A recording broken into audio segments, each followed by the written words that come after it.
मन बौराए तब हकेला बलमुआ अरे गाड़ी साए साए तब हकेला। हेलो हेलो हेलो हेलो निवेदन करब जितना भी बाउंसर भाई लोग बालू और वो लोग सहयोग में सब लोग पीछे पीछे हो जी हल्का।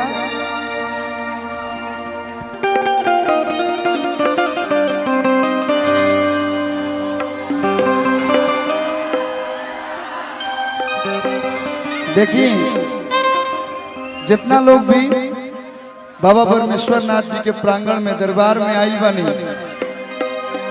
सब भक्त लोग के सब बड़ भैया चाचा बाबा मंच पे उपस्थित म्यूजिशियन कलाकार सहित जितना भी हमारे बड़ भाई लोग बा लोग सब लोग के हम अरविंद अकेला कल्लू बार बार प्रणाम करते नहीं गोड़ छू के गोड़ लगते नहीं।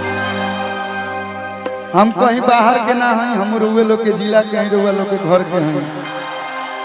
रुआ लोग से बस ये निवेदन रही कि थोड़ा थोड़ा पीछे हो जाए लोग तो अच्छा लगे हो। बड़ी कष्ट होता साउंड वाला भाई के तन तनी हो जाए।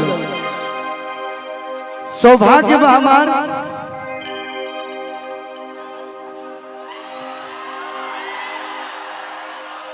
शंकर भगवान के मंदिर में हनुमान जी तो लोग रहबे न करी।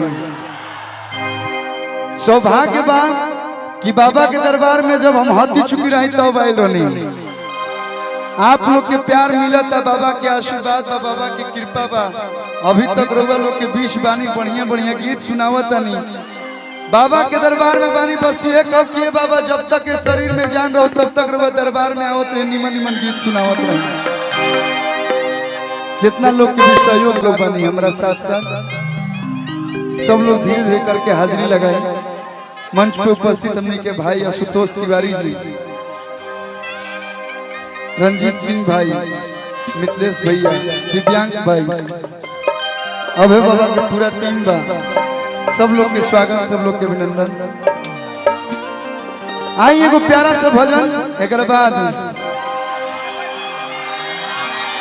कि बिगड़ल बलम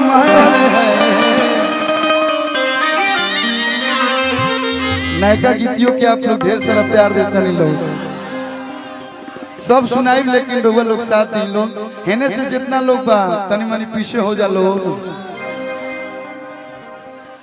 धन्यवाद धन्यवाद। साफ सुथरा बात बताओ प्रणाम करे दलो। चढ़ते सावन गूंज उठल बा बोल बम के जयकारी हो। बरहपुर में दरबार लगैले शिव भोले भंडारी हो।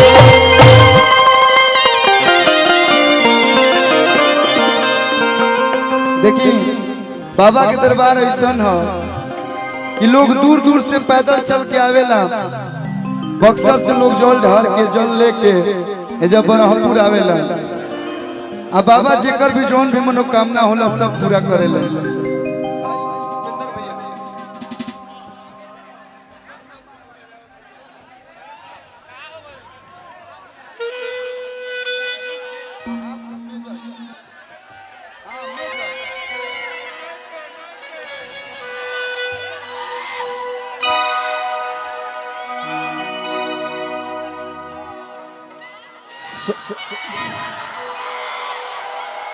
सब स्टार रउए लोग बने लोग रउए लोग बने लोग तो स्टार बने तो केहू कुछ नहीं करे। एगो बाबा के प्यारा सा भजन बा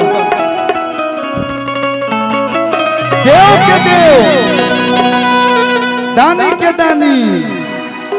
बाबा के खुश करे में ज्यादा खर्चा नहीं है। एक लोटा जल चढ़ा दे लोग बाबा खुश हो जाए।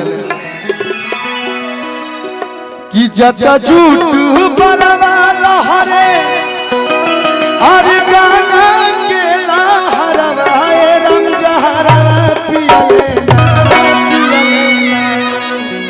कि जटा झूठ बरवा लहरे और गाना के लहरवा राम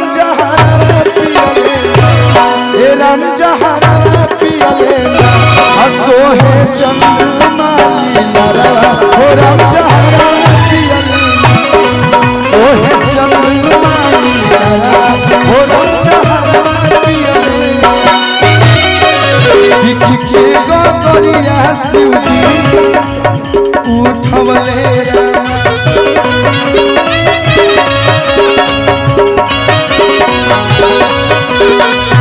संकट में पड़ी खुदे दुनिया बचवले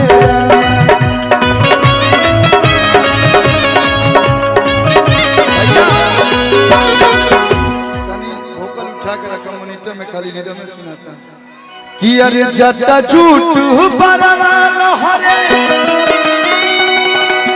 अरे गंगा के लहरवाए राम जहरा पियले ये राम जहरा पियले तो सोहे चंद्रमा लीला हो राम जहरा पियले सोहे चंद्रमा लीला हो राम जहरा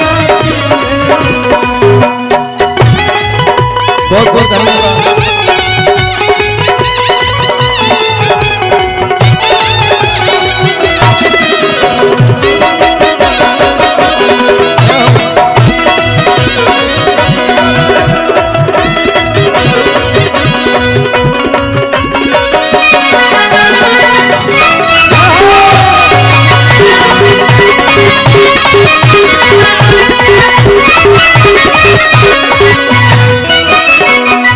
देखिए सब पैसा ना आशीर्वाद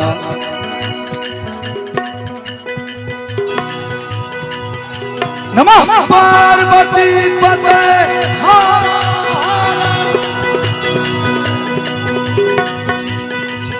झुनझुन बाबा राजा बाबा की तरफ से बहुत सारा प्यार आशीर्वाद की कामना बा।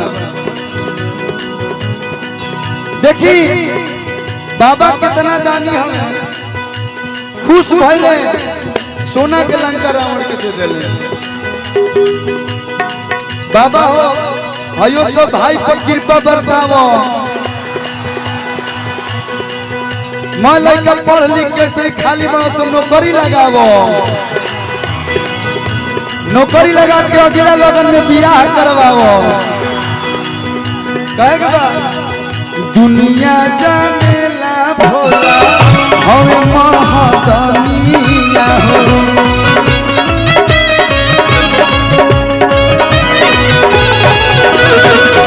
अपने रहे भोला टूटही पलानिया हो